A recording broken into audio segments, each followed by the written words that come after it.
The Robofest Online World Championship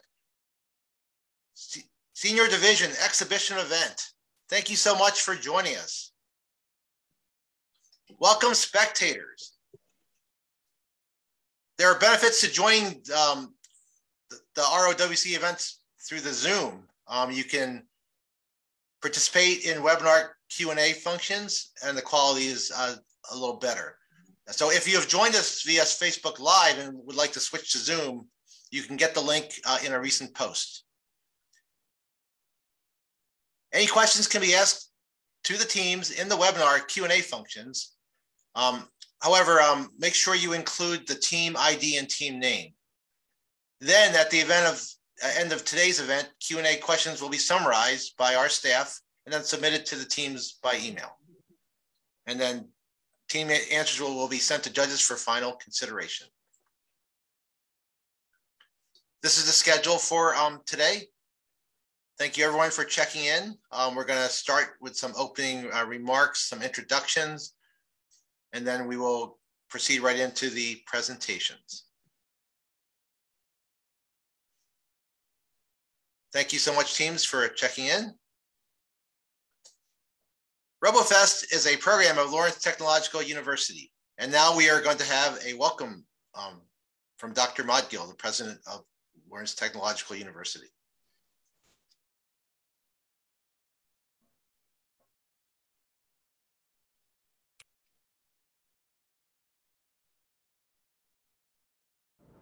Warm greetings and good health to the world from Robofest and Lawrence Technological University. Welcome to the Robofest 2021 Online World Championship. I am Virendra Modgill, President and CEO of Lawrence Technological University in Southfield, Michigan, USA. STEM education, which is science, technology, engineering, and mathematics, and computer science, are the focus of Robofest competitions. Students are challenged to integrate problem solving, teamwork, creativity, communication, and the arts into projects. Success at Robofest requires mastery of multiple STEM and computer science subjects, which in turn drives preparation for college, classes, and high-tech careers. We learned last year, during the complete shutdown of in-person competitions due to the coronavirus pandemic, that we all could successfully conduct a competition-based learning environment completely online. This year, our 22nd Robofest season, there are a variety of online, in-person, and hybrid competitions based on the conditions on ground in each community. We will all continue to learn, adapt, and deliver LTU Robofest competitions for many seasons to come. I commend all the participants, teams, students here, being active learners and pioneers who are eager to master technologies for the future. Thank you for your participation in this competition. Lawrence Technological University, as you may know, was founded in 1932 with the support of automotive pioneer Henry Ford. At that time, Ford's famous Model T factory was at the forefront of an industrial revolution that changed the world. Likewise, we are at such a forefront of new technologies, such as artificial intelligence and autonomous vehicles. Lawrence Technological University and Robofest are paving the way. Someday, I hope you will join us here at Lawrence Tech to continue to do the excellent work you are already doing through LTU's Robofest competition. Your efforts are advancing science and technology for solving real-world problems. There are many people who make Robofest possible. I would like to thank them all, the teachers, the coaches, mentors, parents, volunteers, location judges, LTU judges, site hosts, and all the inspirational international directors who have organized local qualifying competitions or are sending teams here to Robofest 2021 Online Championship. In closing, I wish all of you luck with your endeavors today and hope you have a great learning and collaboration experience through the online Robofest 2021 World Championship competition.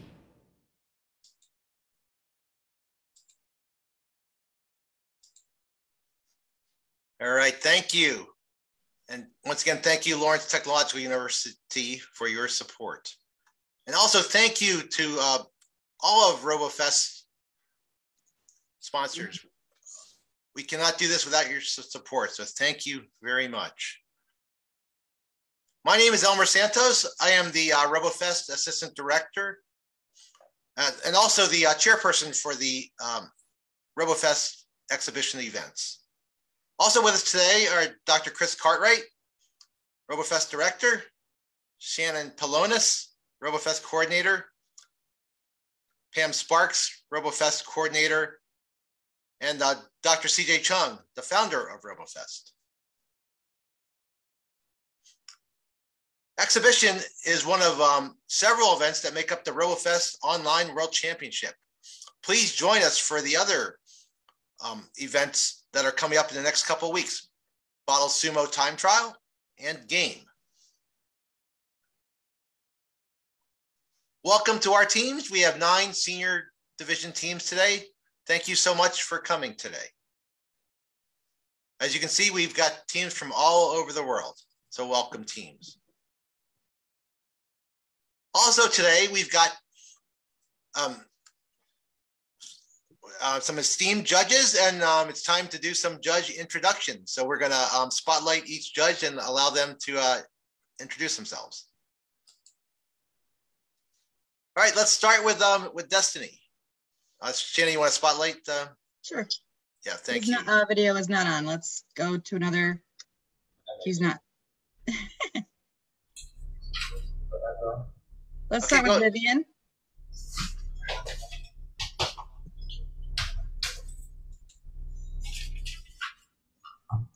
Hello, everyone. My name is Dr. Vivian Cow.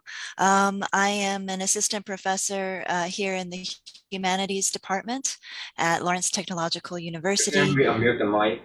We unmuted the mic. And I'm so happy to be here with you all today. Very, very excited to see all of your projects. So thank you so much for letting me be a part of this great event. Thank you.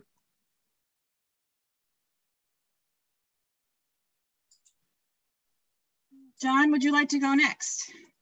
Sure. Spotlights. Let me.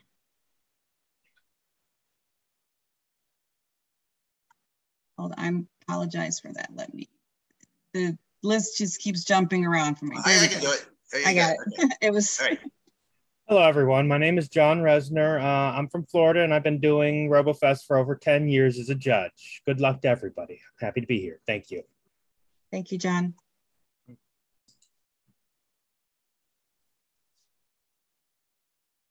Go ahead, Wuming. Hi, everybody. This is Wuming. I'm a faculty here at Lawrence Tech. I'm working as a mechatronics and robotics faculty. So I'm very glad to be here and happy to see your presentations and projects. Good luck. Thank you very much.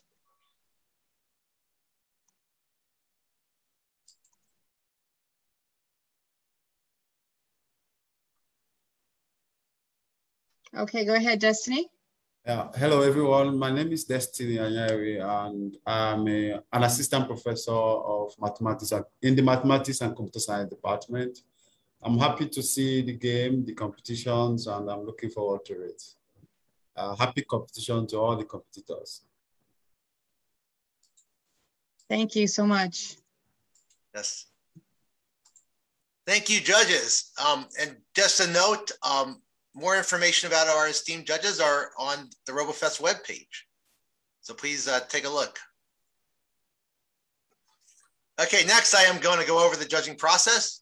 So teams were required to provide video as well as source code files, and then judges review those before the competition and possibly afterwards. Also, there is a code inspector that will recommend points for programming. Judges have been selected by the Lawrence Tech Robofest office. So for today's competition, we will be giving the microphone to each team, and then each team will have 4 minutes to present and demonstrate their robots and projects. Afterwards, judges will ask questions for 2 minutes. Teams must use English for all communications. Judges' questions may be translated at a local level when teams do not understand. However, teams must answer directly in English. And then additionally, judges may ask questions by email to the teams within 24 hours of the competition. And then teams have another 24 hours to respond. All right, so that's the process. It's now time for the group photo. Okay. All right, so everyone, please turn on your cameras, and we'll get a quick photo and then proceed to the presentation.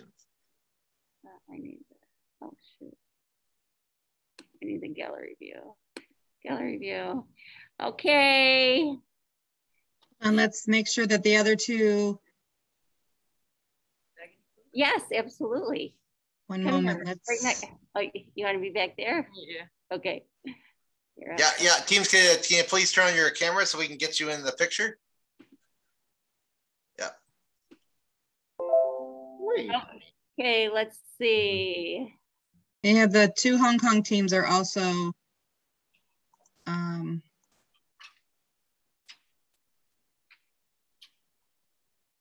okay. Wait a minute, we are setting a camera for the other Hong Kong teams. okay. Yeah, but maybe Saudi Industry 4179. We'd love to see your faces. Yep. Okay. Yeah. That's okay. We got one more. Okay. Yay, Hong Kong. Hi, Hong Kong. Looking good, everybody.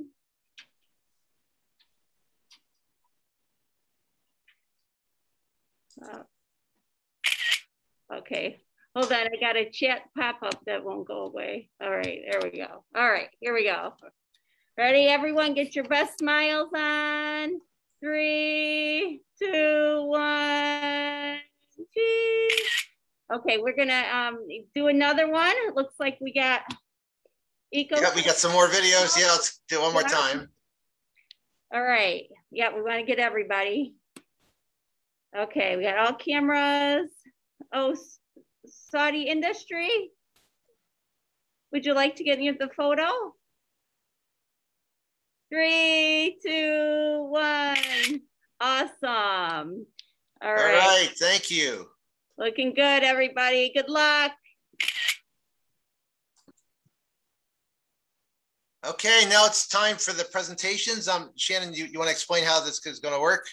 Absolutely. Thank you, Elmer. What happens now, I'm going to move all of the teams except for Logos Dreamcatcher back to the attendees side of the webinar. So you will be basically going back to the auditorium seating.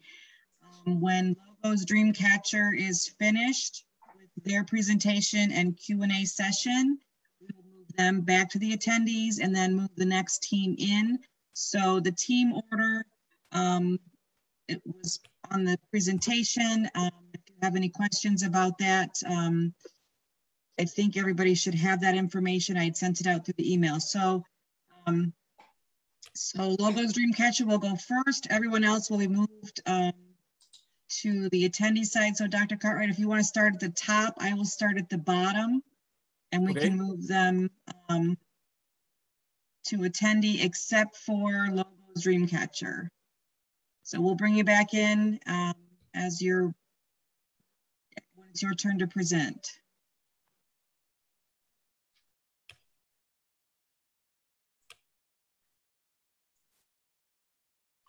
Yeah, and just as a note to the judges, if we don't have time for some of your questions, if you have additional questions, just note them, and then we can send them to the teams after the event. JC, are you acting as the interpreter for the Taiwan group? Yeah, you can let me in after the presentation, just in case. Thanks. Okay, so I will put an asterisk. We can add you. So I'm going to move you back to the attendee side, and we'll bring you over when the Taiwan team is presenting or at the end of their presentation. Sure. Thanks. Okay, great. Thank you.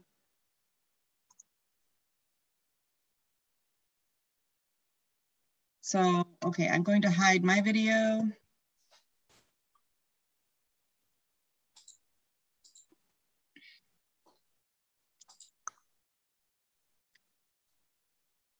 All right, so when the team is ready to start, I will give you a, give me a thumbs up and I'll give you a ready, set, go, and I will start the timer. If you're going to go longer than say 4 minutes and 20 seconds, I'll give you a little bit of time at the end of the 4 minutes to conclude. But if it sounds like you're not quite done, I'll give you a time's up. And then we'll start the timer again for the 2 minutes. So judges, be ready to go. If you want to just start, we'll take the judges' questions as they come in. Again, we want to keep this as on time as possible, understanding that there might be an issue with interpretation or translation. So we'll try to keep everything at 2 minutes. If we run out of time at 2 minutes, as Elmer mentioned, we can add questions and send them out to the team so they can respond in writing. So with that in mind, I think, is everybody ready to go? Are the judges ready? Okay, your team ready? Yep. All right, I will start the timer in 3, 2, 1, start. Greetings, we are group 281-1 from Hong Kong, and we're the logger stream captures. This is the curtain EV3, so-called. This is the gate EV3, and this is the shooter EV3. Notice how the curtain over the monitor is currently rolled up, the gate is down, and the shooter EV3 is stationary. Today, we'll be introducing you to Activity Meter, a fun yet effective way to promote a healthier lifestyle in the midst of the current pandemic. Activity Meter is a system which utilizes multiple robots along with a mobile app to track the user's activity, taking action when the user has been excessively lazy. Our mobile app is responsible for the whole system's functions, since it sees whether the user is active, while also controlling the different robots. Since many of us can't go out because of the pandemic, we have already developed an unhealthy lifestyle at home. So we created Activity Meter with the purpose of encouraging people to be more active. And even when they can't go out for exercise, it can promote them to do more exercise. Anyways, let us give you a live demonstration of the system. Let's say I'm watching movies on the computer. So now we will show you the app. This is the main page of the app. It displays the user's number of steps, distance traveled, along with how long they have been inactive for. But first, we have to connect the app to the EV3 robots through Bluetooth. There are buttons near the bottom which let us connect to the EV robots. after that, we can enable the system, meaning the robots will activate if the timer runs out. It can also be disabled by pressing the disable button. In the middle, we can see there's a slider. If the user has been inactive for too long, a timer on the phone will begin, which is shown here. Let's wait for a moment. Okay, the user can select the duration of the timer on the slider. For example, if it is set to 10 minutes, the system will activate after 10 minutes of inactivity. Suppose our girl here is watching YouTube on the computer and has an IR beacon on their seat, which is taped with some black tape. Now, let's skip forward a bit with a secret button for demonstrations. Once the inactivity timer reaches 10 minutes, the whole system will activate.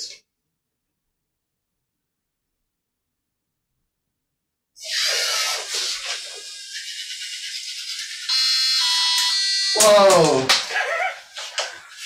Now we see that the gate has opened on the gate EV3, allowing the shooter EV3 to seek the IR beacon. When it gets close enough to him, it will shoot out a plastic orb and play a sound as a fun way of notifying them to go work out. If that isn't enough, the curtain EV3 will drape a curtain over the computer monitor, making it almost impossible for him to keep being on his computer. You can also see that the phone will show an alert on screen.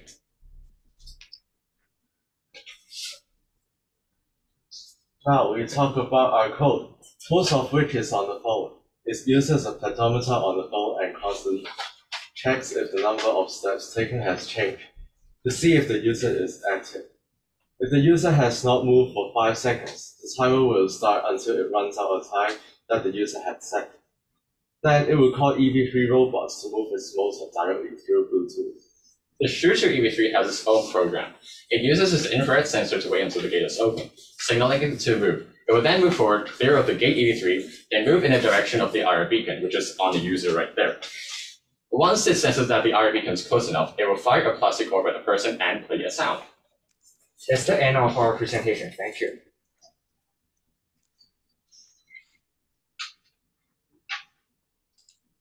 All right, thank you. Okay, I think it's time for some Q&A. Who would like to start?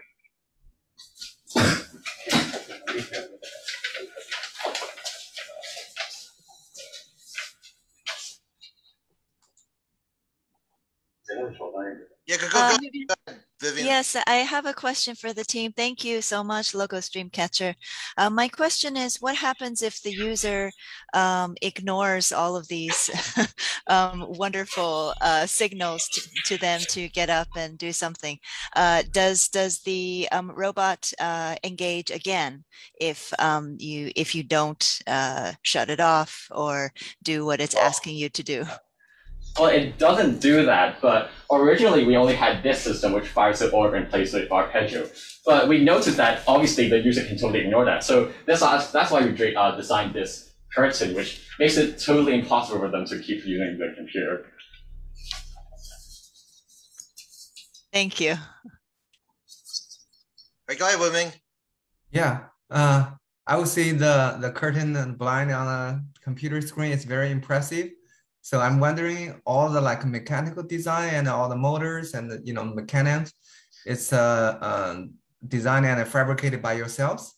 Yeah, that's just utilize something else? Yeah, it's just some motors attached to an EV3 system with some cardboard over it to make it look more aesthetically pleasing.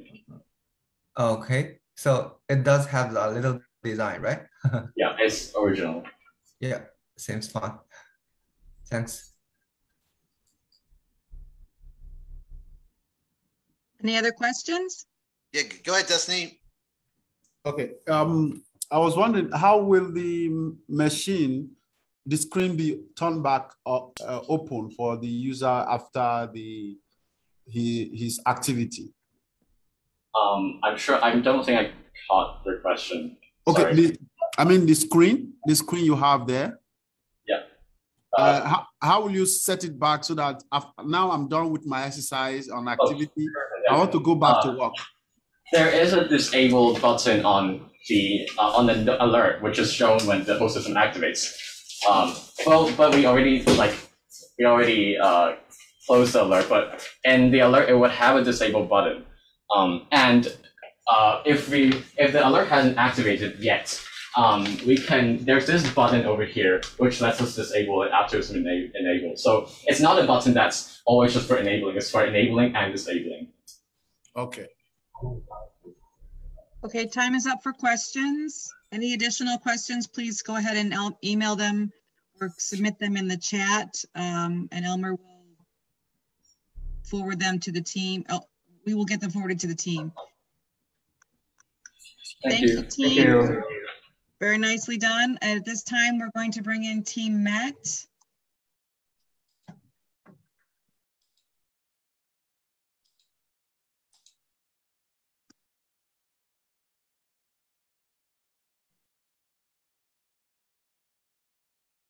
You can turn on your video.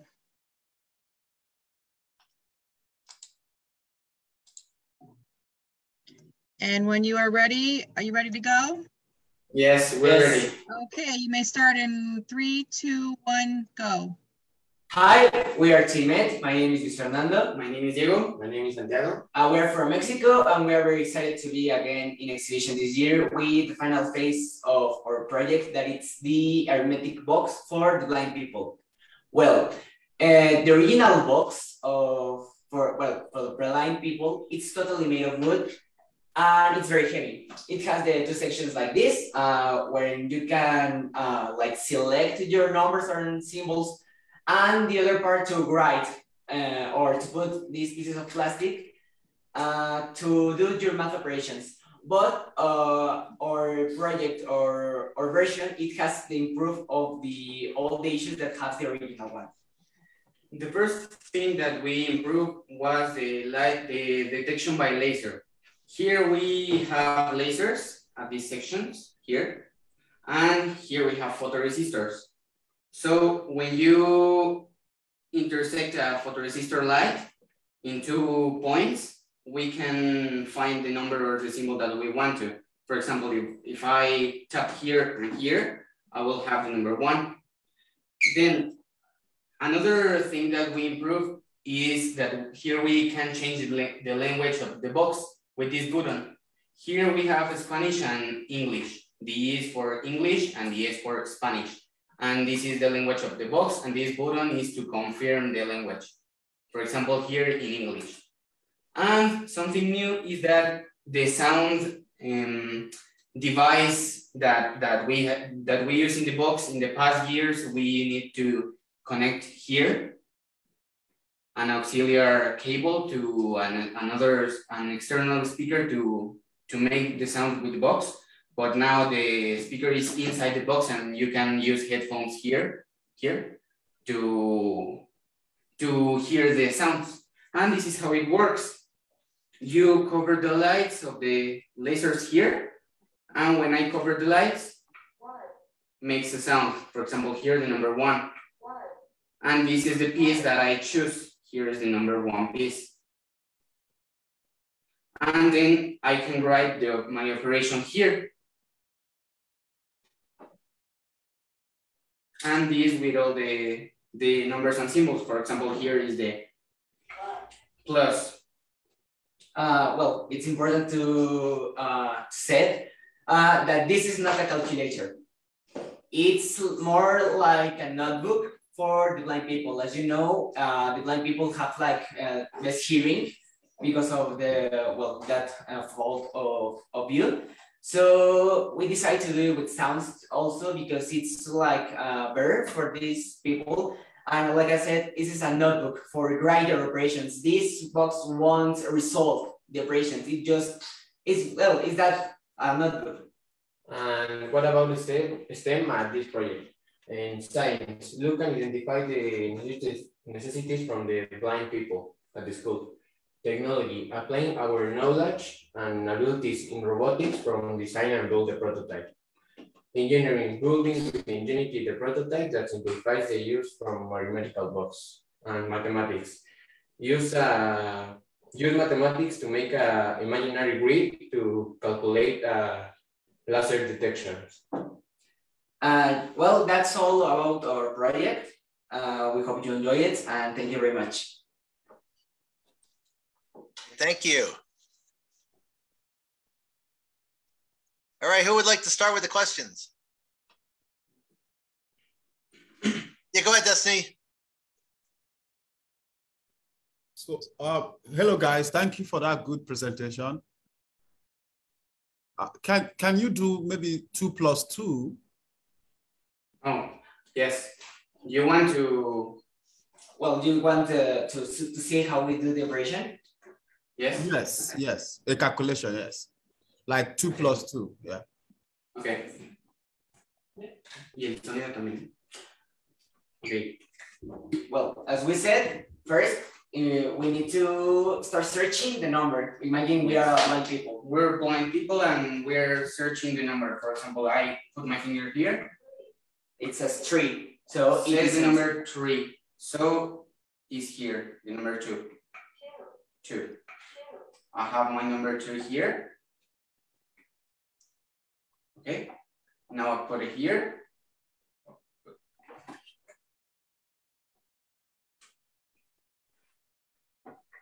Here.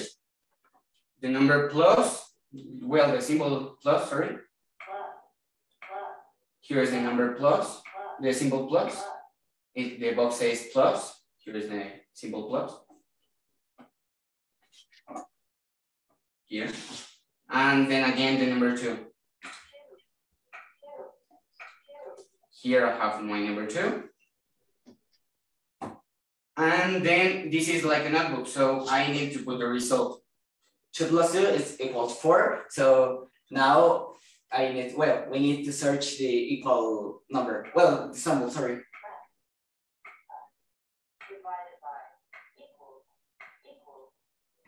It says equals. Yeah, also we need to set that an actual blind people needs to memorize the original ones, the original holds. So it's easier because, well, if you memorize this and also you have the help of sound, it's easier. And that's the result. As we said, this won't resolve the operation. It will just, it's like a notebook for a normal people. Well, as you can see, the numbers, well, a blind people, it touches and it feels the number. It makes like the form of the number. So he can know if it's a 3, a 2, or 1. But with sound, it also, like I said, it's like this, it's most helpful.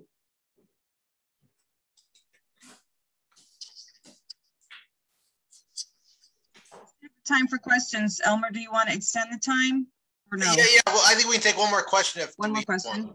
Does anyone else have a question right now? So can you briefly describe what's the decoding process or encoding? Like you have rows and columns, right? Sorry, can you repeat the question, please? Yeah. So can you briefly explain the idea? You have multiple rows, several rows, and several columns, right? So how? So what's the logic behind? So how do you see, here is 3, here the plus?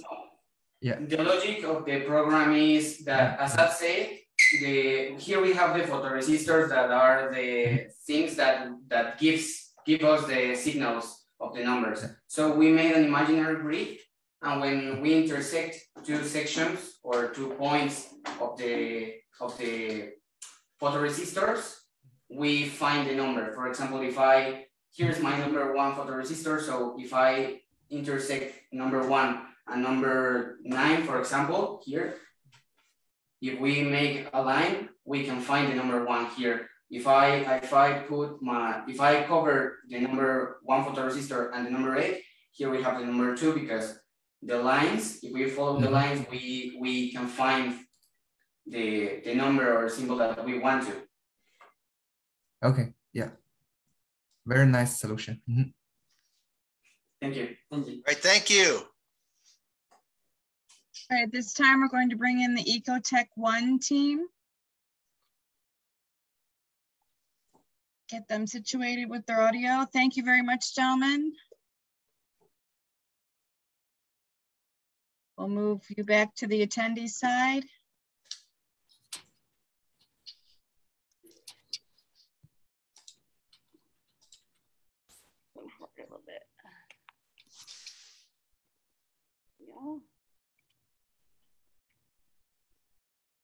And then when you do the demo on the floor, we'll just scooch down. Give me a thumbs up when you're ready. Okay, you may begin your presentation in 3, 2, 1, go. Hello, my name is Victoria Hatchett, and I am representing Detroit, USA. I go to Detroit Edison Public School Academy, the high school, and I am from Ecotec. Our project is the COVID-19 rover, or a rover to combat COVID-19. The rover goes around high traffic areas or hospitals and spreads humidity, because as we know, viruses have a hard time spreading in humidified areas. So this would have an easier time for patients or doctors to not catch COVID because it's not spreading as well from anyone that has it. And now I'll do the demonstration of the rover.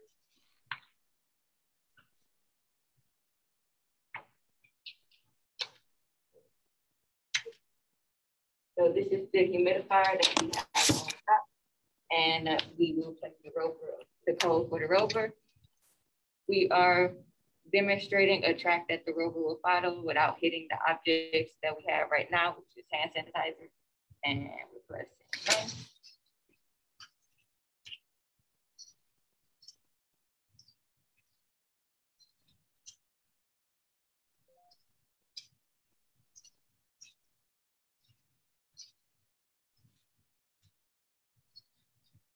And through this demonstration of the rover, we showed that through the coding, you can have your own track programmed into the rover. So hospitals or in other areas could program their way that they want the rover to run, and even set it to repeat the track and go back in the opposite direction. But also on the rover, we have line trackers. So if the hospital did not want to program it themselves or found it hard, if they had a white floor, they could get black tape and the rover will follow the white line as in our earlier demonstration in the qualifiers. And we also have ultrasonic rangefinders on the front and the back. Ultrasonic rangefinders work to emit sonar so that when the rover encounters anything in front of it in its path, it will stop. So that way it won't run into anything. And right here on the back of the rover, we have a sensor. And what this sensor does is that it measures the humidity of the area that the rover is going towards. And with this, you can also record the rover and its path, and you can put a graph over the recording to see how much is fluctuating on the graph, and whether this is good for hospitals and other areas because they can see how much humidity is increasing, and whether they want to increase the humidity so they could get another humidifier, a stronger humidifier, or have more rovers.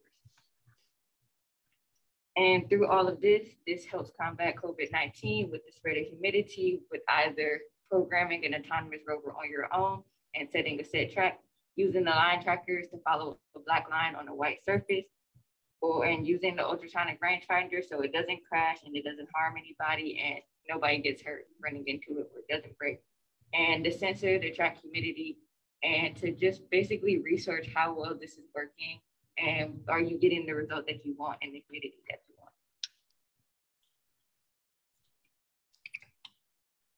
And that's the end of my presentation.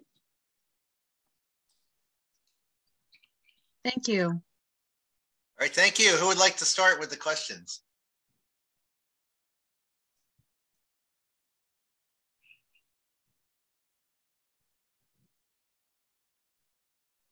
Yeah, go ahead. Wumi, were you going to start? Yeah, I do got one question. I think it's a very nice and comprehensive platform. I'm wondering, have you tried out the different function on your robot? For example, you mentioned line following, right? Yes. Did that succeed, or I didn't see that in the demo? Yes, in our qualifying round, we demonstrated the line trackers, and also we demonstrated the line trackers last year. There was two different. Oh, I see.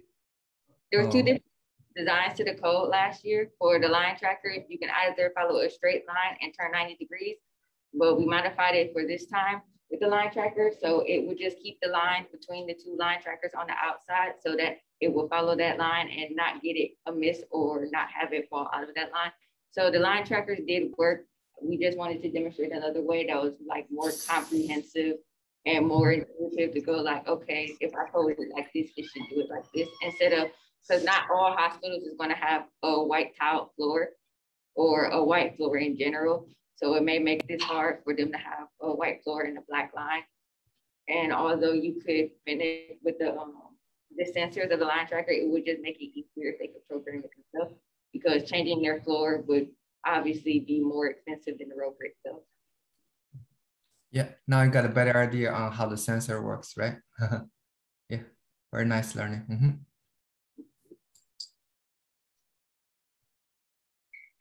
Yes, I have a question. Thank you. This is a very interesting project.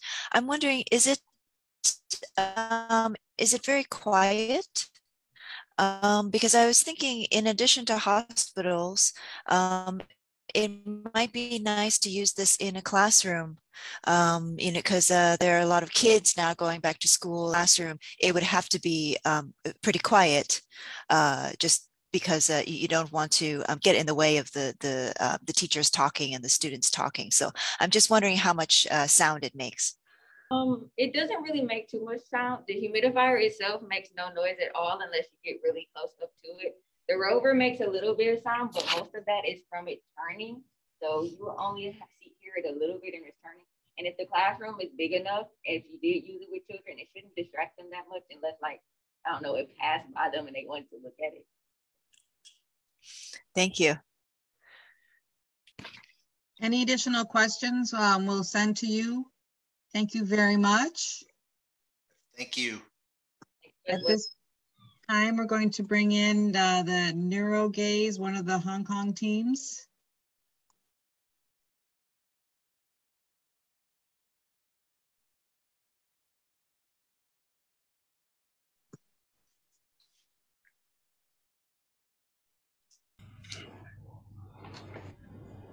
This is team 3722-1, Neuro Gaze.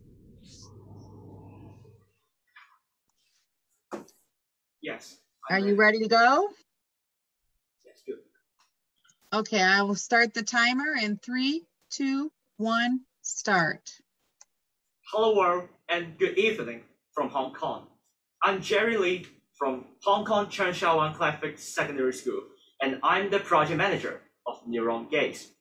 So let's start with introducing Neuro Gaze Kit, the first modular robotics building platform.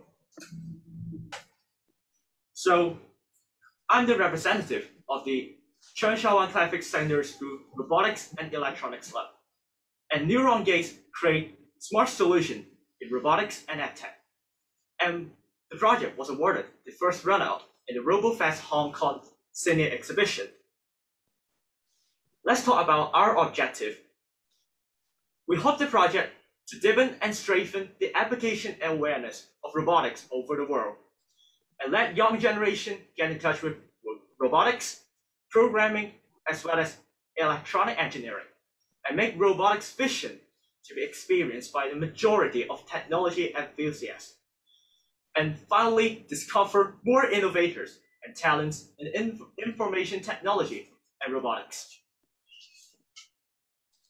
So now let's talk about the advantages of Neuro Gaze Kit. Neuro Gaze Kit can give learners a whole new experience and impression of robotics and EdTech. We promote robotics education to teenagers, discover STEM talents of the young generation, as well as inspire and motivate young generation to become innovators. So now let's have a project demo of face tracking. So here's the video demo. As you see, this is the Mu Vision Intelligent Vision Sensor. And this is the Arduino IDE 0 monitor. So as you see, the Mu Vision Sensor can detect the x-axis, y-axis, the height, and also other necessary information for the PID controller to process. So now let's talk about the development on both hardware and software. So for Neuro Gaze Kit, we combine Arduino Uno board, Mu Vision, ultrasonic sensor, as well as Omni wheels, combining EdTech and robotics in the fields of innovation. And also for the software part, we use Arduino IDE, and also the I2C communication between the Arduino board, as well as the Mu Vision. And also I conducted modular programming in the algorithms, and also developed this PID controller. So this is the PID controller variant. So once the data process the PID controller, and you first start with the first data, and then after manipulating first data, and this generating another next data, and to get back to the set point and compare with the previous data and get an accurate result in order to eliminate the errors. So for the future development, we provide highly customizable, seamless plug-and-play experience.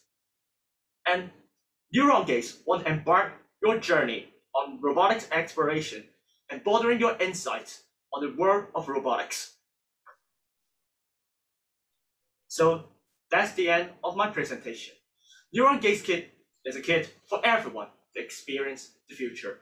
Thank you. All right, thank you.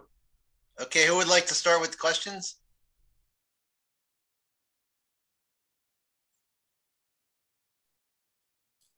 Yeah, I can start. Yeah. So for the demo wise, do you have so do they provide it in the video or YouTube? Because I don't see this robot like in motion or. Oh, this function, actually, I would like to demo in this presentation because this is the main feature of the face tracking system in my robotic system. Okay. So another maybe technical question. So the PID controller showed in your slides. Do you understand it, or you just you know do you know how the PID controller working? Yes, I know how the PID controller working. So for the PID controller, we use proportional integration as well as differentiation to process the data. Like for example, start with the first input data, and then with using view vision, the view vision will get another data and eliminate the errors between the gap of the first data and the next data. So therefore, it can simultaneously get an accurate result and output in the robotic system. Okay, yeah. So what you showed on the slides is very college. It's very advanced like math. I just want to make sure you know you are you have the idea. Okay, thank you. Yeah, great. Yeah. So what exactly does the robot do? So for the robots, I've taken some features in the videos. And first, the main features of the robot is the face tracking system. So it can simultaneously detect the human, just like I'm showing the video as a demo. And also, it can do function like the omni wheels and go into different directions. So the main features is the view vision sensor. The sensor can detect the XY axis of an object and also can detect its size, also the height, and some features of the objects. Okay, thank you. Thank you. Thank you so much, Justin. I'm trying to make sense of your presentation, and then I am on YouTube now, trying to.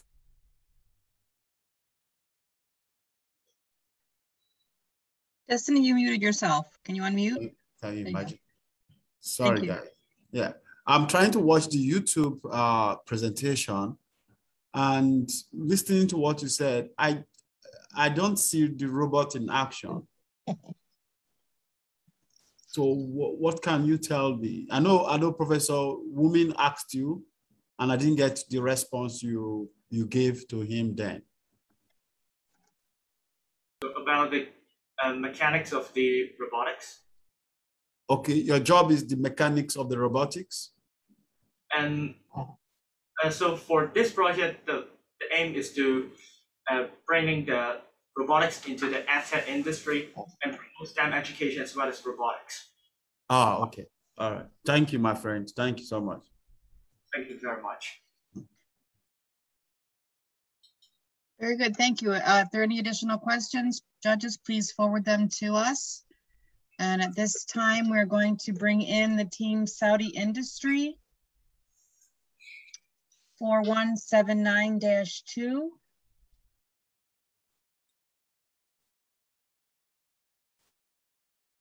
They have 2 logins, 2 cameras. And as soon as they come in, we'll get them started.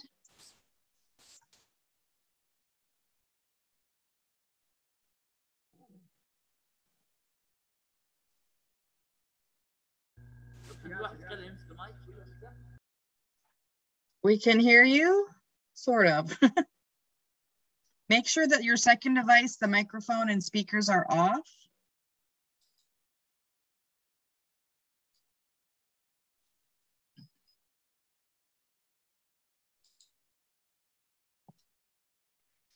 Sorry, Shannon, which team is this? This is 4179-2, Saudi Industry. Okay, got it. Thank you.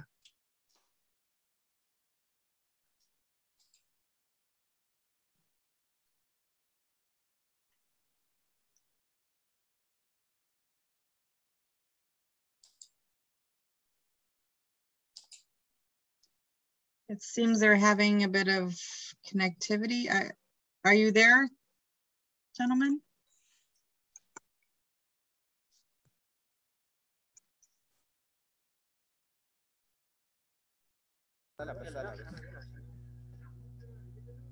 There they are. You want to turn on the video of your second device as well? No, not now.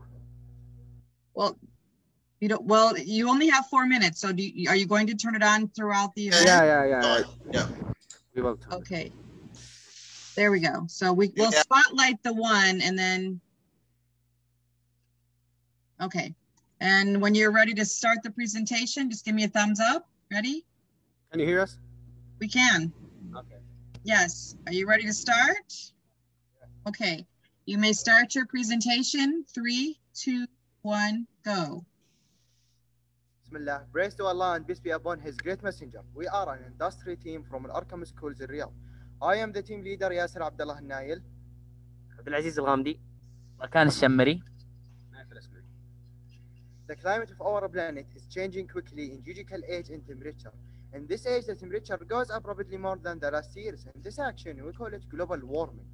To provide our modern life with energy, and we do this by burning fossil fuels. So we do our best to solve this problem. Thanks to Allah, we have got a solution to put an end this to phenomenon. Our project is producing the clean energy from nature. By creating a device that evaporates wet air. This device consists of 2 fans. We can put more. That pulls the wet air to the Peltier. The Peltier is a double-faced piece, hot face and a cool face. We put the hot face on the air cooler, and we put the cool face on the heat deliver of the metal. The cool degrees may go under the 0. When the warm nature air that carries moisture enters to the condensation, start by forming drops. That drops start increasing until they fall into water pan, which has a water pump and water sensor. When water reaches into a special limit, the water sensor start giving order to water pump to move water to hydrogen cell. That we designed till all faults disappeared. That faults that we suffered when we made it. One of these problems is the increasing in water temperature and also water pollution, with the yellow color and the weakness of production in hydrogenic cell, and consume the high amber. We managed by a lot of experiments to create our project that does well. We have done our best to deliver this huge device, to develop this huge device into a small device to produce a huge amount of hydrogen, so we can use it to turn on cars and generators without mistakes or faults, easy to carry and put in cars. This hydrogen cell consists of the stainless steel slide number 3116. It's connected to electricity and against thrust. Also, it has Ranger, which we designed by Arduino, motor driver, 7-segment, and BOT. You can set PWM to hydrogen cell to decrease or increase the outer hydrogen and know the number on the 7-segment. We made a safety system on the hydrogenic cell. We put MQ8 sensor to know the hydrogen gas when it leaks. It gives an order to build to ring, and also we have 2 red lights to warn us. We put water heat sensor to know the water temperature and follow everything on LCD screen. We made this hydrogen cell so we can produce 2 gases, hydrogen and oxygen. Also, we can separate nitrogen out of oxygen till each gas goes out of its own hose, so we can use them separately on their own uses, such as breathing. There are a lot of advances for using mobile to control, produce the clean power from nature. By clean power that we got to generate the cars, we can turn on generators by clean power. We can use it in public places that do not have water or electricity to produce power from nature. We can use the solar energy instead of batteries to save power or using wind power. As we know about solar panels that's made of different kinds and layers of silicon, then we put alpha and boron towards the sun to produce energy. Thanks for hearing us. Goodbye. All right, we're done. All right, thank you. Okay, who would like to start the questions? Yeah, start. We're ready.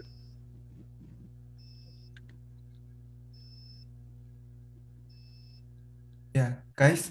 So I have one question. Are you where do you got this the chemistry knowledge? For example, do you have any advice from your teachers, like any safety on this on handling this device? Can you repeat that question, please? Yeah. So I mean, when you are working this kind of fuel cell, right? Are you receiving any knowledge or advice from your teacher? Yeah, some, not that much. Yeah. We have some science teachers to get all the knowledge from and be sure everything is safe and we can do it without any risk. So where is we are doing demo now on the desk. Where is originally the device? Do you have a lab or any testing space? It's definitely not in a classroom, right? No, we can't do it in a class. You can call it a lab, not that much of a lab, but we do it in special places. Okay.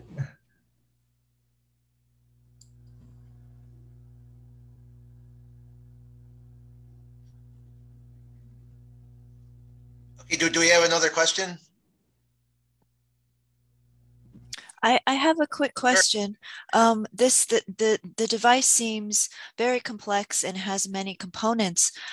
If you were to use this in an applied format in industry, for example, do you think it would be very expensive to make and to build many of these on a large scale? All the components, all the parts, it's not that high, like MQ8, it just costs maybe $20 or something. So this device, it's just $300 to $400, but the use of it is much more than the money you spent on.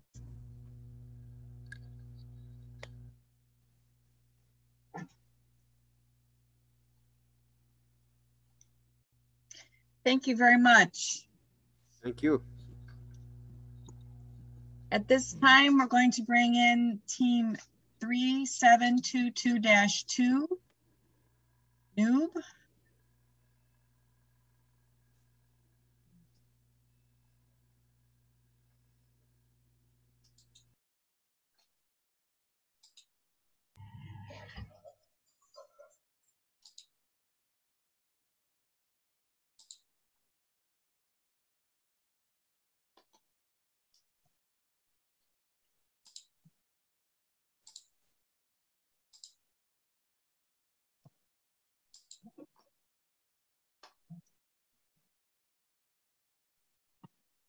Sorry, I kicked them out by accident because the things kept shifting.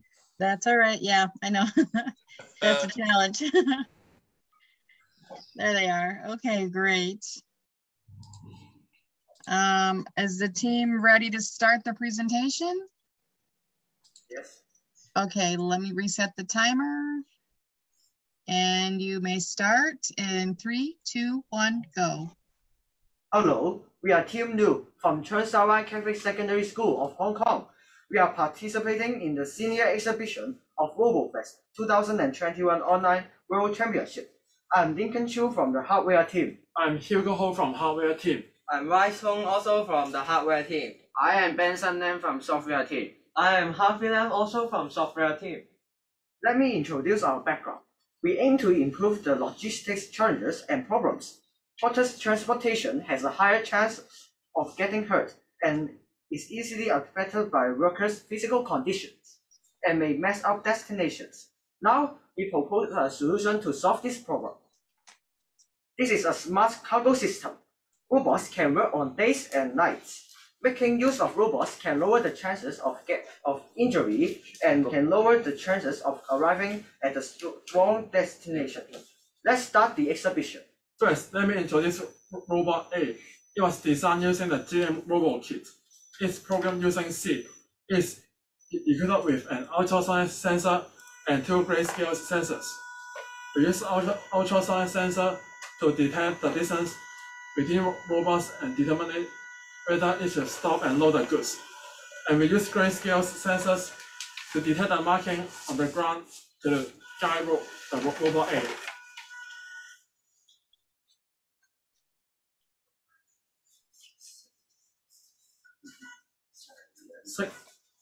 Secondly, let me introduce Robot B. It's programmed using C++ in Arduino IDE. Its base design is drawn by using Adobe Illustrator and cut by laser cutter. It's equipped with 4 ultrasonic sensors and 3 grayscale sensors. The ultrasonic sensors are used to scan the surrounding for people to prevent dangers. The grayscale sensors are used to detect the marking on the ground to guide the robot. Next, let me introduce the Smart Pallet System. It is programmed using JavaScript and Scratch. It is equipped with a microbit controller. When the goods fall from the forklift, it accelerates. The microbit on board accelerometer detects and sends a radio signal to the control panel to notify the administrator to recover the goods. In order to turn a normal smartphone into a QR code scanner for robots to use, we have developed an app called Truck Control Panel using App Inventor, which easily builds our app. When the smartphone's camera scans the QR code, it will send a signal to the truck control panel, and the principal will choose the destination from the truck control panel. As a result, the robot knows the correct destination, and it will transport the products by order. The OpenAI module is not only cheap, but also small scale that can coordinate with most electronic microapparatus. But it has the biggest disadvantage of being a camera, low resolution. It only has 480p. In contrast, a smartphone's camera has 1080p or even higher resolution. Its camera can scan a clearer image and has higher accuracy. That's all for our presentation. Thank you.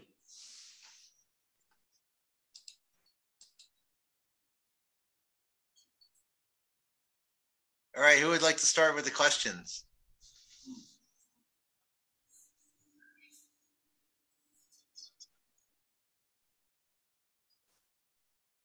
Guys, have you studied the cargo system, like in the real industry? For example, on the Amazon, on the Taobao in China, and also in the US, they do have a very huge cargo system, like dropping the cargos and the products you buy from Amazon.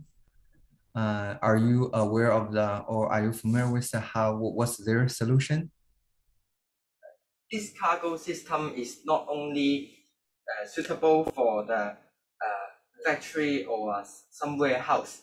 Also, our design will fit this cargo system into some large-scale exhibition, such as Hong Kong Book Fair. This pallet is simulating the goods, and this order picker will transfer some books or goods to the store of the book fair or any other exhibition. So the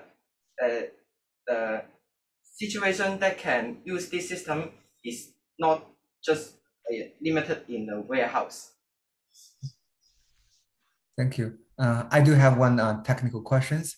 I remember you use C++ for the moving parts, and you use a JavaScript for the the cargo one. So how do you control the timing? So what's your math or logic behind that? So where do you make the handoff? So when do you make the handoff? So it's like two parts, like a collaboration, right? So where do you make the handoff? What's your code looks like? Between the order picker and the mini truck, they both have many ultrasonic sensors, and when the order picker detects the ultrasonic sensor on the order picker detects the mini truck, it will know that the mini truck is next to it, and it will automatically stop and unload the goods. Also, with the pallet system, the pallet client side and the green panel, which display the dropping action, is communicated with radio on the micro beat. Yeah, thanks. I like your system. It's have multiple ones. Seems like very interesting. Thank you.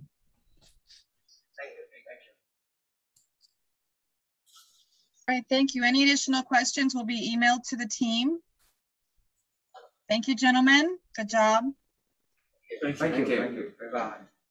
At this time, we're going to bring in team 3730-1, Workaholic.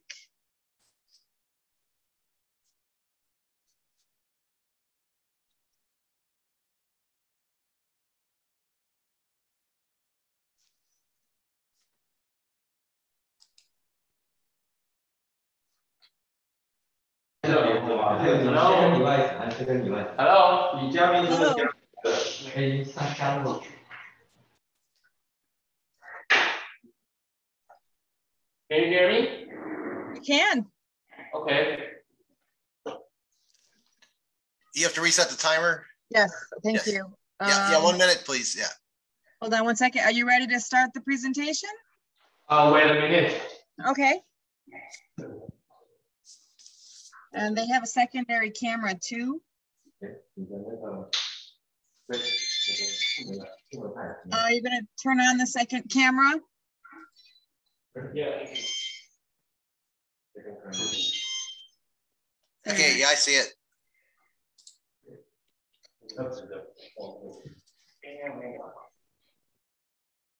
Give me a thumbs up when you're ready to start the presentation and I'll get the timer going.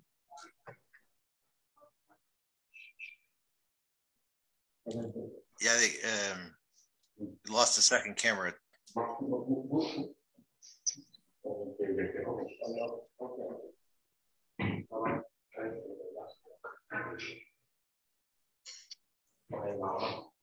You ready? Okay.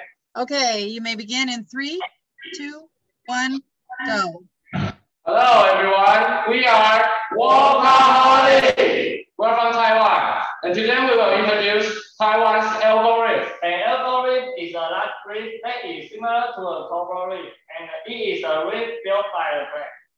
There are currently less than 10 regions of algorithms over the world, and that means algorithms are extremely rare. So our team has begun to pay attention to this Ruby on the coast. Algorithms are very fragile. The aircraft are used for military and it can protect algorithms without disturbing. We have used the camera to the aircraft to identify whether the algorithm is abnormal. This visual recognition system can recognize 4 different images at the same time, and the reports for each area. These are the pictures for testing. The first one is the old algorithm, and the second one is a picture with a rod. And the third one is a picture with a rod and a dog.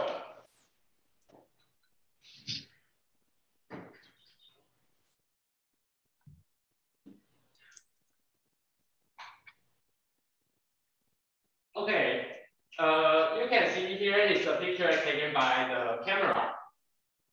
Okay, first we use the first picture to identify, and you can see that is all identified as a normal. Okay, next we use the second pictures, and you can see the part of the road in the second picture are identified as a road, and the road is represented as a disjointed algorithm. Okay, next we use the second pictures. Then you can see the road and the dog in the second picture is identified as an arrow. And it's arrow, so the water quality sensor will start testing. And you can get the result right here.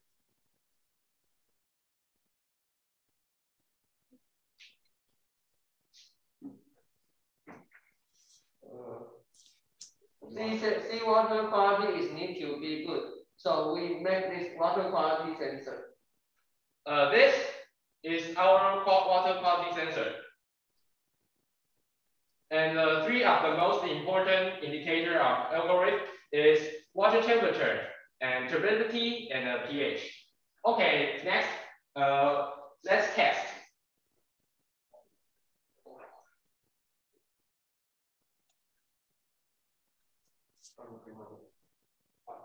Okay, first, you can see we use the clean water and the pH is 7, the turbidity is 27%, and the temperature is 23 degrees Celsius.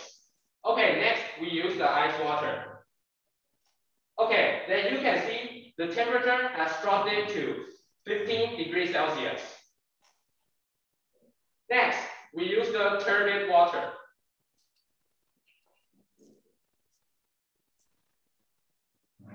Then you can see the turbidity has risen to 44%. Okay, finally we use the vinegar.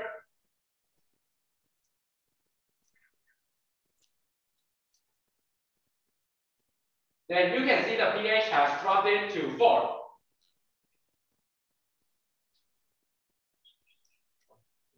As long as we can use visual recognition and water quality sensor, our workaholic one can effectively complete the test. So it can protect algorithms better. Thank you all.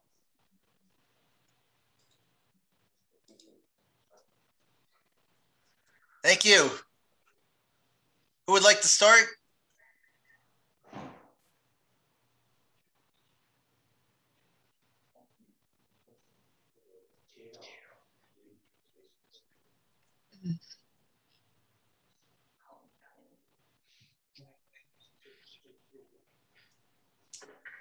Yes, I have a question, guys. Thank you very much for your presentation. What is the connection between the photos and the water quality testing?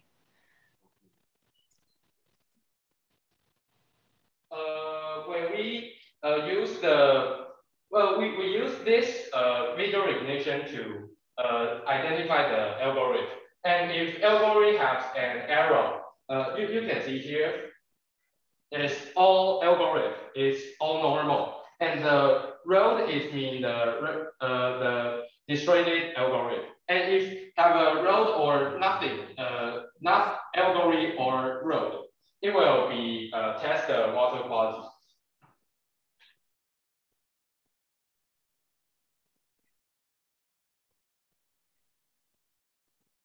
So for the vision part, do you use any software stack like OpenCV or any like a software library to do the like the picture processing? Is what's the code or idea behind? Wait a minute, we'll show our screen.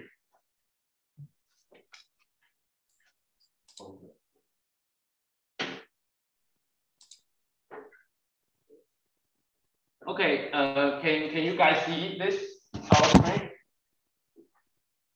Yes, we can see it. Okay, the first we use the Python to write the visual recognition, and we use the Arduino to write to make the water quality sensor, and we use this, the Raspberry Pi, and here the Arduino, and Raspberry Pi is for the visual recognition, and we use Python to write it, and you can see this is our code, and here is how to identify the four images at the same time, like this. Yeah. Okay.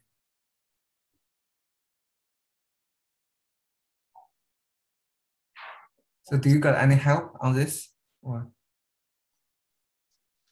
What? Can you say again? Do you get any help on the coding part? Not so much. We make this by ourselves. Yeah. Okay, good job. Thank you.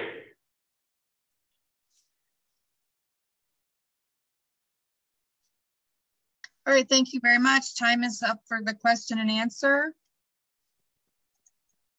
This time, we're going to bring in the team Ecotec drone.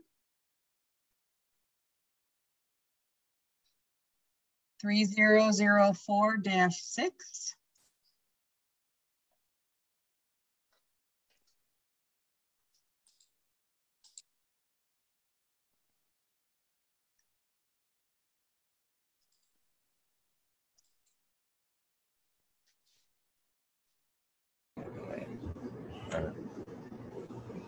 Hi, my name is Kayla Young. Hi, my name is Jonathan Bryant. Hold on, guys, hold on. We're not quite ready yet. Just give us one more second. We're gonna move the other team away to the panelists. Apologize for that. You're right. I'm glad you're so ready to go. Okay, I'm gonna start the timer in 3, 2, 1, go. Hi, my name is Kayla Young. Hi, my name is Jonathan Bryant. And today we're using micro drones to detect the amount of COVID in the air. So today we'll be flying drones in our school lunchroom, and we're detecting the COVID. Well, in the future, we will have a reactor on a filtration gauze, which will be taped to the drone today, and it will detect the amount of COVID in enclosed spaces. So for example, if you think about a wet wipe, usually you wipe down a surface and you see the amount of dirt on there. But in this case, we'll be using the filtration gauze in our reactor on the drone in the air to detect the COVID in the air particles. And so for our demonstration, we are going to have our drone with the reactant on it fly forward and come back to represent it creating a viral map around our lunchroom. We want to create a viral map due to the amount of people that come in and out of the lunchroom each day, because our lunchroom is split into sections between freshmen, sophomore, juniors, and seniors. And so people are coming in and out around, I would say 70 to 80 people come in and out of lunch. And there's around 2,000 kids that attend the school in total. So we just want to get a good demonstration on how the drone will fly and come back.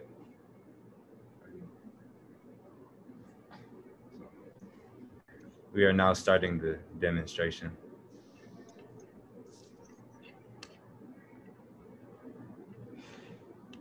We have an additional screen, is it? Okay.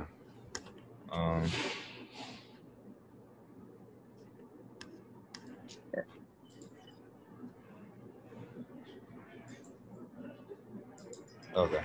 So we're gonna show you the flight using the computer because our second screen was having some issues. So this is the drone, and this is the reactant. This is the gauze that we have on it that helps us create the viral map, and we place it on top of the drone to give us accurate data in the air. So I will now start the demonstration. You gotta follow the computer. No, you gotta follow it. Okay. All right, we are starting the demonstration now.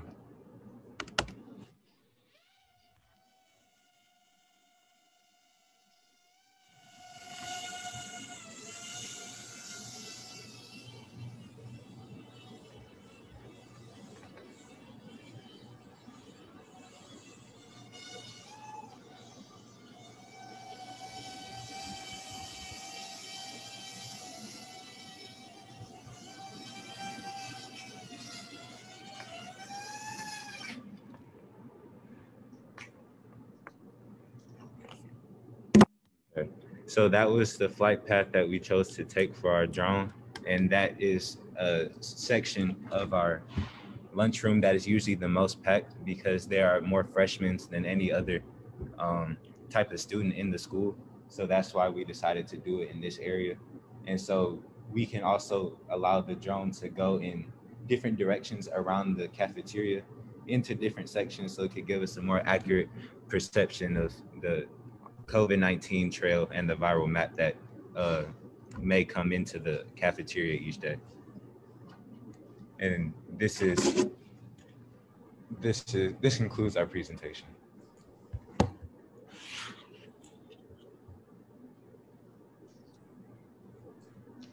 Thank you very much. Are there any questions from the judges?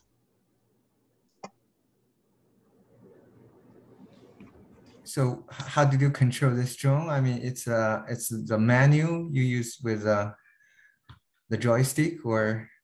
No, we actually coded this drone using blocks, and it also has a Python form and a Arduino form.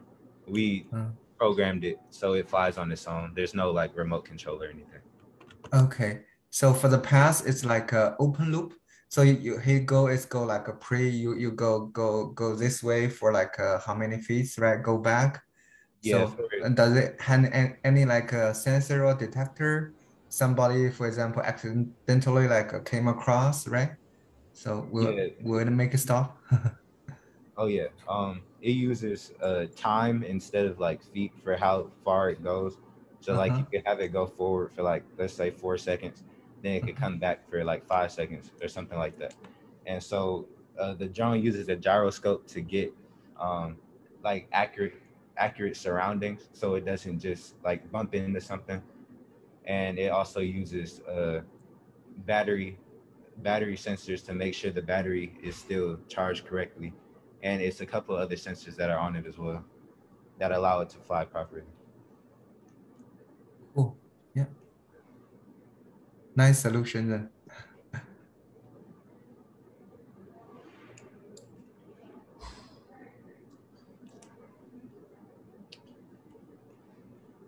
Were there any other questions? Have the students in the lunchroom found it to be very distracting?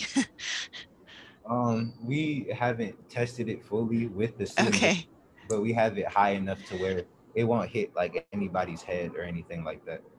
And so it's like the drone itself is a little noisy, but the amount of noise that comes in and out of the lunchroom, it will kind of deafen the sound of the drone out anyway. So. Yes, thank you.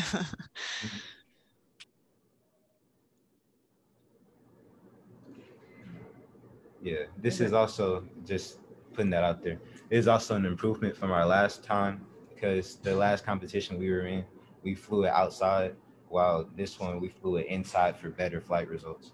So. Yeah. Were there any other questions? Any more questions we will be sending to you at your coach's email address. So thank you very much for the presentation. Great job. Thank you. And thank you for allowing us to participate. Great, thank you. Thank you. At this time, we're going to bring in our final team. 4150-1, autonomous bus driving system.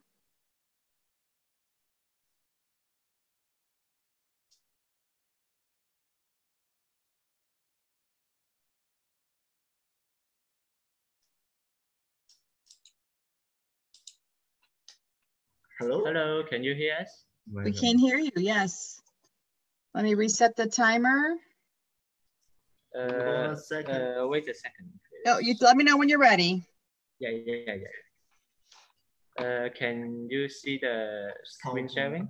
Yes, yes, we can. Yes.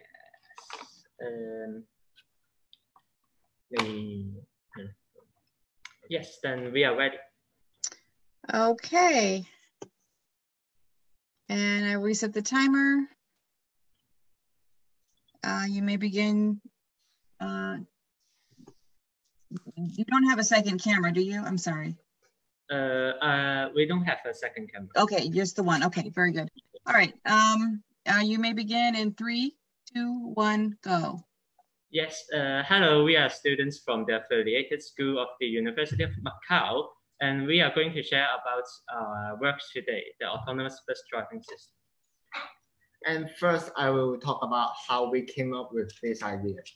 Nowadays, global warming has become a controversial issue and it's becoming more and more serious, and in which transportation is the second largest source that causes the problem. At the same time, the online shopping market is growing rapidly, but people living in rural areas still suffers from incomplete logistic networks. Therefore, we decide to also assign the task of loading and dropping goods onto buses, which already run through rural areas on a daily or weekly basis. And then I will talk about the main idea of our work. And for the product, we use the LEGO E3 for the platform, and it runs on a Meridian line map system, like you can see in the background. And the system mainly consists of a bus and the map system. The autonomous bus is driven on electric power, and it makes use of replaceable battery packs, thus making it capable of using renewable energies, like we experienced it with solar power before. And it also comes with a cargo bay, which means that the bus can both hold small cargos, such as like mails or delivering package and passengers at the same time, making the vehicle multifunction and rising the efficiency. And then we are going to show how it works. And please switch to our webcam screen. Thank you. You have to stop sharing. Yeah. So first, the operator will input numbers into the console, and these numbers each represent a location and how far the bus needs to go towards that location. And here the bus starts. So as I mentioned before, they can set the location, such as it's now going to the upper right corner.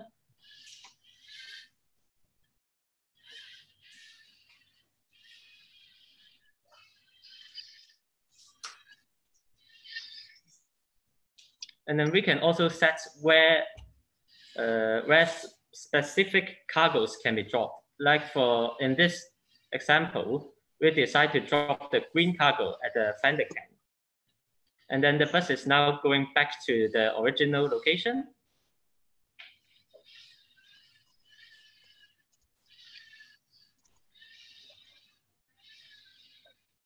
So after each run, the cargoes and the passengers are both dropped. The bus will go back to the main station for refilling and recharge. And that's the demonstration. And we can go back to the PowerPoint.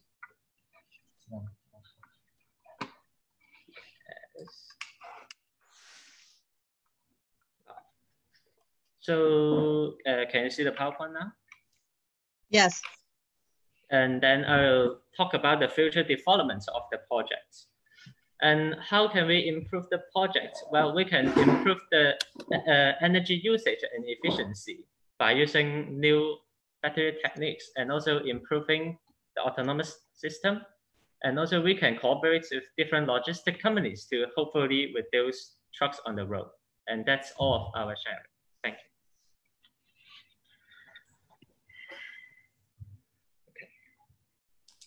Okay.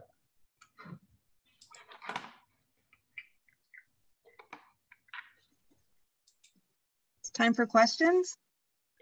Yes. Okay, we are ready.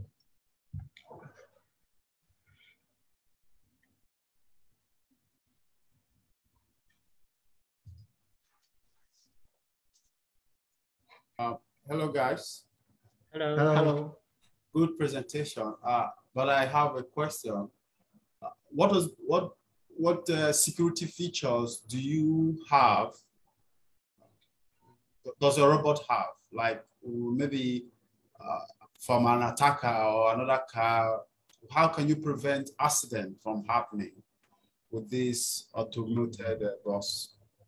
我哋可以用個視像嘅嗰個感測器嚟預防 So in the future developments, we can install measuring equipment like radar or other sensors, and that those sensors can recognize objects and prevent the bus from colliding with them. And in the LEGO, I think we can use the ultrasonic sensors for doing that. All right, thank you guys.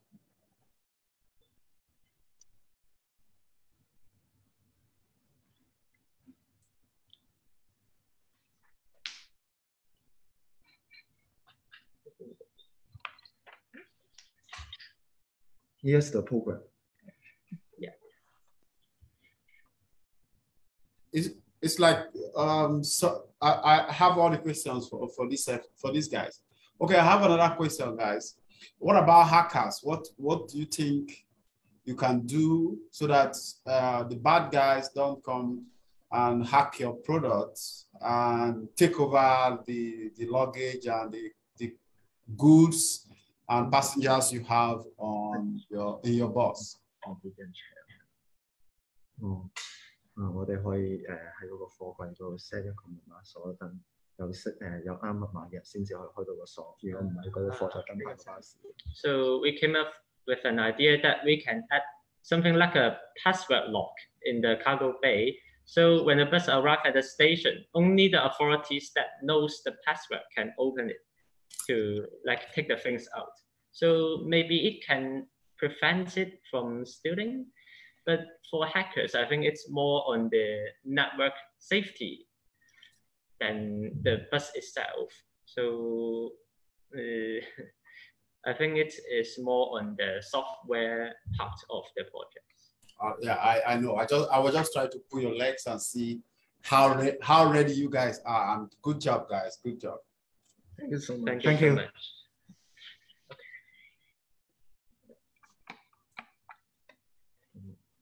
Thank you, gentlemen. Okay, this concludes our team roster. All right, thank you, everyone.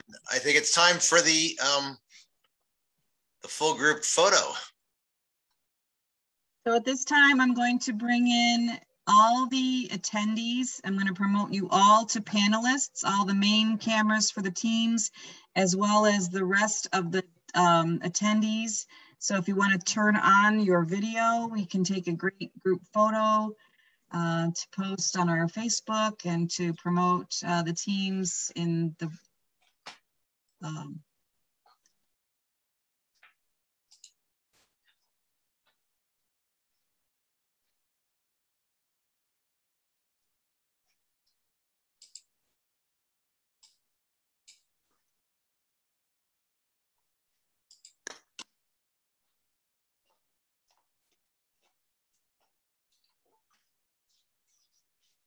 If you don't want to be in the photograph, that's fine. Just leave your video camera off.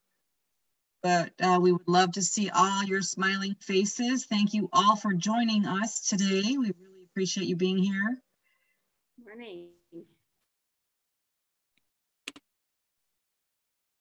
So if you want to give us just another moment here, we're promoting everyone to panelist.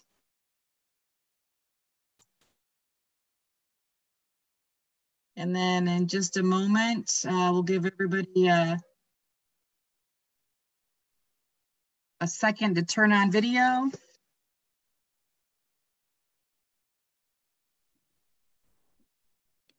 There's just a few people left. I've asked them all to join us. If we'll give them another like 20 seconds. I'm gonna.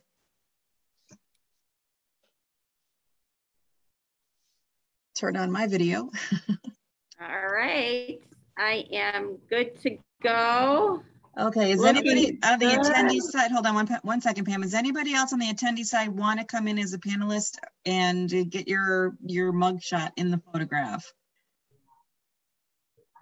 Otherwise, we're going to go ahead and take the photo. All right, Pam, hold on one second.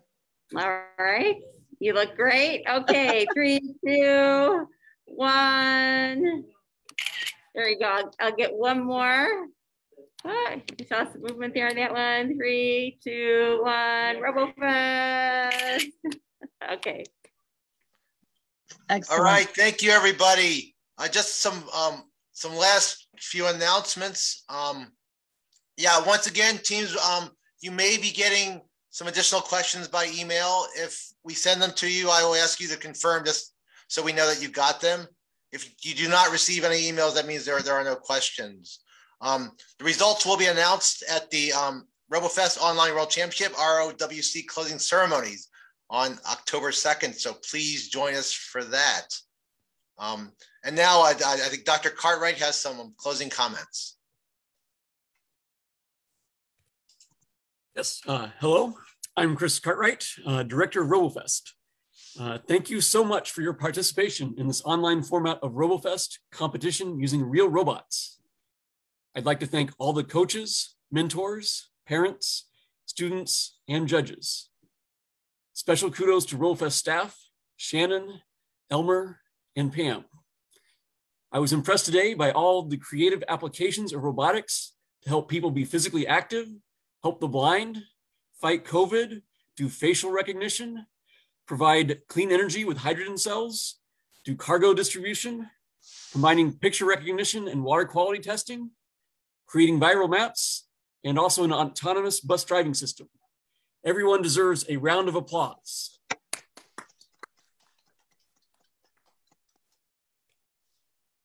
I'll see everyone on October 2nd at the closing and award ceremony.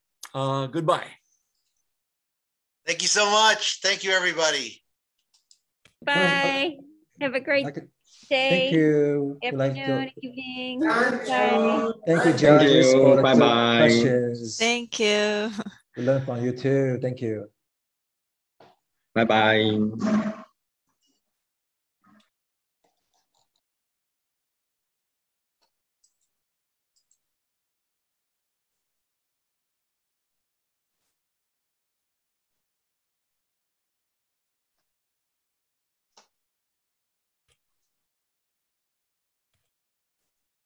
Thanks, John.